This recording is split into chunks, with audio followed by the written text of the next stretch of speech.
திங்கட்கிழமை வீடியோக்கான ஒரு ப்ரோமோ தாங்க வந்திருக்கு. ப்ரோமோ வந்து சூப்பராக இருந்துச்சு அப்படின்னு தான் சொல்லணும். வீட்டில் வந்து நம்ம ராகினி வந்து கையங்கலாமா வந்து ஜெயா கிட்ட மாட்டிக்கிட்டாங்க அப்படின்னு தான் சொல்லணும். அவங்க மாட்டிக்கிட்டாங்கல்ல, அப்படி திட்டுனாலும் அவங்க திருந்திட்டாங்கன்னு நினச்சா, இன்றைக்கி பார்த்தா ஜெயாவுக்கு ஒரு பெரிய சம்பவம் பண்ணி விட்டாங்க அப்படின்னு தாங்க சொல்லணும். அதெல்லாம் பார்க்குறவங்க சேனலை மட்டும் மறக்காமல் லைக் அண்ட் சப்ஸ்கிரைப் மட்டும் பண்ணிடுங்க. ஃபஸ்ட்டு எடுத்தோடனே நம்ம ராகினி வந்து பயங்கரமான கோவத்தில் இருக்கிற மாதிரி காட்டிக்கிட்டு இருக்காங்க. அக்கா என்னையவே இப்படி சொல்லிட்டேலக்கா, அதுவும் அவங்க மருமக முன்னாடி என்னை திட்டிட்ட. அவங்க வந்து என்னை ரொம்ப கேவலமாக நினச்சிட்டாங்க. என்னால் இருக்க முடியல, பொறுக்க முடியல. இனிமேல் வந்து எனக்கு வந்து எதிரி வந்து இந்திராவோ காவியாவோ யாருமே கிடையாது. எனக்கு முதல் எதிரியே நீதான்க்கா. உன்னை நான் சும்மா விட மாட்டேங்க்கா. உன்னை என்ன பண்ணுறது என்ன பண்ணுறது அப்படின்னு சொல்லிட்டு அந்த ரூமில் உட்காந்துக்கிட்டு பைத்தியம் மாதிரி அங்கிட்டு இங்கிட்டு அலைஞ்சிக்கிட்டே இருக்காங்க.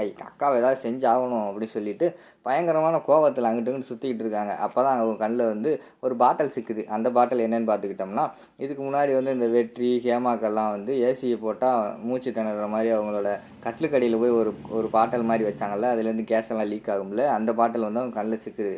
கரெக்டாக சிக்கிடுச்சு. அக்கா உன்னை நான் சும்மா விட மாட்டேன்க்கா, காலையில் நீ உயிரோட இருக்க மாட்டேக்கா அப்படிங்கிற மாதிரி சொல்லிவிட்டு அந்த இடத்துல அந்த பாட்டிலை மறைச்சி வச்சுக்கிட்டு, இப்போ எப்படி இதை கொண்டு போய் அக்கா ரூமில் வைக்கிறது, சும்மா போனால் கண்டுபிடிச்சிருவாங்க, எப்படி போய் வைக்கிறது அப்படிங்கிற மாதிரி சொல்லி யோசிச்சுக்கிட்டே இருக்காங்க. அவங்களுக்கு வந்து ஒரு ஐடியா தோணுது. சரி, அக்கா வந்து நம்மளை திட்டியிருக்கா, நம்ம போய் எப்படியாவது வந்து அக்கா கிட்ட மன்னிப்பு கேட்போம். மன்னிப்பு கேட்குற மாதிரி அந்த இடத்துல கட்டிலுக்கு அடியில் இந்த பாட்டில் வந்து வச்சுட்டு வந்துடுவோம் அப்படின்னு சொல்லிட்டு நம்ம ராகினி வந்து பிளான் போடுறாங்க. சரி, பக்கத்தில் யாரும் இல்லாதப்போ போனால் தான் சரியாக வரும், அக்கா மட்டும் தனியாக இருந்தால் தான் ஏமாற்ற முடியும் அப்படின்னு சொல்லிட்டு டைம் பார்த்துக்கிட்டே இருக்காங்க.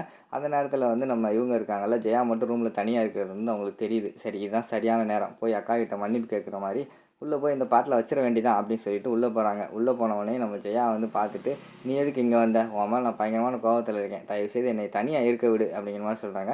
அக்கா நான் சொல்கிறத கேளுக்கா அப்படிங்கிற மாதிரி சொல்கிறாங்க. நீ சொல்கிறது என்னத்தை கேட்க, இந்த வீட்டிலே இருந்துக்கிட்டு இந்த வீட்டில் உள்ளவங்களுக்கே நீ வந்து துரோகம் பண்ணிக்கிட்டு இருந்திருக்க, இது எனக்கு தெரியும், முன்னாடியே தெரியும், உன்னை அப்போவே கண்டிச்சிருக்கணும்.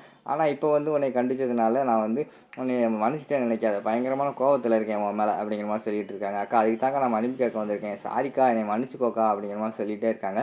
இங்கே வா ராகினி, நான் திரும்ப அதே தான் சொல்லிக்கிட்டு இருக்கேன், என் முன்னாடி நிற்காத, தயவுசெய்து என்னை ஃப்ரீயாக இருக்க விடு அப்படின்னு சொல்லிட்டு அந்த பக்கம் திரும்புகிறாங்க. அந்த கேப்பில் என்ன பண்ணிடுறாங்க, டக்குன்னு குனிஞ்சு அந்த கட்டுக்கடியில் இந்த பாட்டில் வச்சிடுறாங்க. சரி அக்கா, நீ வந்து கோவமாக இருக்குன்னு தெரியுது, சரி நீ கொஞ்சம் கூலாகு, அதுக்கடுத்து நான் அங்கிட்டு வாங்கிட்டு வந்து பேசுகிறேன்க்கா, சாரிக்கா அப்படின்னு சொல்லிட்டு அந்த இடத்துலேருந்து போயிடுறாங்க. நம்ம இவங்க இருக்காங்கல்ல, ஜெயா வந்து அந்த இடத்துல கோவமாகவே இருக்கிற மாதிரி காட்டிக்கிட்டு இருக்காங்க. அப்போ வந்து ராமச்சந்திரன் வந்து உள்ளே வராங்க. என்ன ஜெயா ஒரு மாதிரி சோகமாகவே இருக்க, என்னாச்சு அப்படிங்கிற மாதிரி கேட்குறாங்க.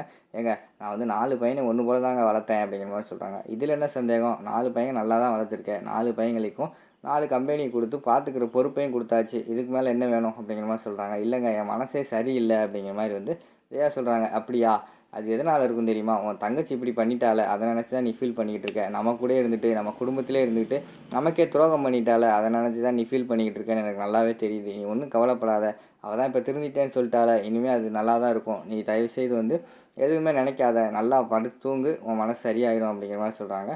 சரிங்க அப்படின்னு சொல்லிவிட்டு அவங்க படுத்துடுறாங்க. இங்கிட்டு பார்த்தா சரி ஏசி ரிமோட்டுங்க அப்படின்னு சொல்லிட்டு இவர் பார்த்தா ஏசி ஆன் பண்ணிடுறார் ராமச்சந்திரன். அவங்க படுத்து கிடக்காங்க. நைட்டு பார்த்தா அந்த பாட்டிலேருந்து ஆவியெல்லாம் பறந்து வந்துக்கிட்டு இருக்கிற மாதிரி காட்டிக்கிட்டு இருக்காங்க. அதோட பார்த்தீங்கன்னா அந்த ப்ரோமோ வந்து முடிச்சிடுறாங்க.